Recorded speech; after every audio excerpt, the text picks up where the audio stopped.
Հարգելի հետևորդներ, հիշեցնենք, որ այստեղ բազմաթիվ քաղաքական ուժերի ներկայացուցիչներ կան։ Այս պահին կզրուցենք Հայրենիք կուսակցության քաղխորհրդի անդամ Կարեն Կարապետյանի հետ։ Պարոն Կարապետյան, բարև ձեզ։ Դուք ևս այստեղ եկել եք աջակցելու վեհափառին եւ Մայրաթորին։ Ինչ է կարծում, ինչ է սպասվում, եթե հաշվի առնենք, որ այսօր Փաշինյանը հայտարարեց, որ վեհափառը կամ այսօր կամ վաղը կգնա ու ինչպես նկատում եք, այստեղ բազմաթիվ ոստիկաններ կան։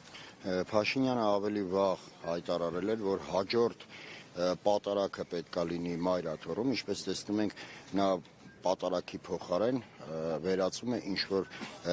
ակցիայի, որի նպատակը միանշանակ ոչ միայն վեհափառի հեռացնելն է, այլ նպատակը Մայր Աթոռի վրա գրոհը, այսինքն Նիկոլ Փաշինյանը գեներացնում է քաղաքական գործընթաց հենց Մայր Աթոռի տարածքում եւ իր գործողություններով տանում է դեպի բախման, որովհետեւ ակնհայտ է, որ վեհափառի աջակիցների թիվը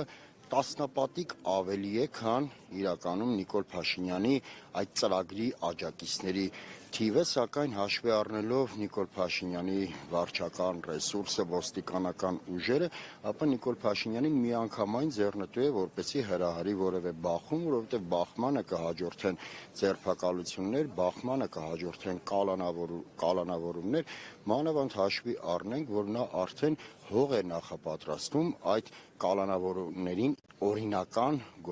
տեսք տալու համար, այսինքն ցանկացած մարդու հիմա այստեղ կարող է նա որակել որպես արտաքին ազդեցության գործակալ եւ պարզապես կալանավորել։ Նիկոլ Փաշինյանի քայլերը այլևս շատ կանխատեսելի են ու շատ պարզունակ։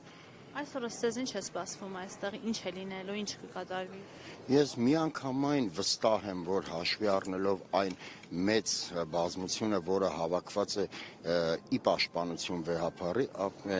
կարելի ասել համենայն դեպս այսօր Նիկոլ Փաշինյանը իր ծրագրերում տապալված է, որովհետև եթե նայում ենք մարդկանց այս քանակը, ապա ակնհայտ է, որ պարզապես հանրությունը թույլ չի տա Նիկոլ Փաշինյանին, որպեսզի նա որևէ ոտնձգություն կատարի Մայր Աթոռի նկատմամբ։ Ես եմ շնորհակալ։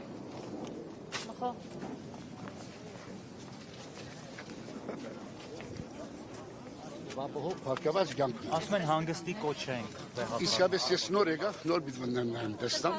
իրավես նոր հիմա ես նոր հասա։ Ձեզ համար հասկանալի է ինչպես ձեր հոգևոր եղբայրներից ոմանք սրբազաններից դարձան շարքային